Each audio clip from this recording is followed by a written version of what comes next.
ఓం శ్రీం మహాలక్ష్మీదేవియే నమః. దీపారాధన చేసే సమయంలో ఇన్ని వత్తులే వేయాలన్న నియమం ఏదీ స్పష్టంగా లేదు. 2 వత్తులకు తగ్గకుండా తమ శక్తి మేరకు ఎన్ని వత్తులైనా వెలిగించుకోవచ్చు. నిత్య దీపారాధన చేసేవాళ్ళు సాధారణంగా కుందినెలో గాని 4 వత్తులను 2 వత్తులుగా చేసి 2 జ్యోతులుగా వెలిగిస్తారు. అయితే చేసే పూజను బట్టి, ఆచరించే నోమును బట్టి వత్తుల సంఖ్య మారుతూ వస్తుంది. కుంది కాకుండా ప్రమిదలో దీపాన్ని పెట్టాలనుకునేవారు ప్రమిద కింద మరో ప్రమిదను పెట్టి దీపారాధన చేయాలంటారు. ఇలా ఎందుకు చెబుతారంటే అన్ని భారాల్ని భరించే భూమాత దీపం వేడికి భరించలేదట.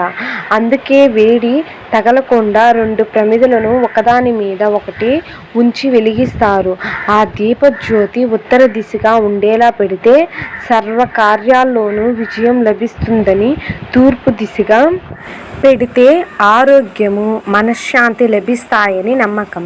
నిత్య దీపారాధనలో కాకుండా ఏ గుడిలోనో, ఏ నది ప్రవాహం దగ్గరో విశేష దీపారాధన చేయాలనుకున్న వారికి వారి జన్మరాశిని బట్టి ఎన్నెన్ని వత్తులు వెలిగించాలో శాస్త్రంలో స్పష్టంగా పేర్కొన్నారు.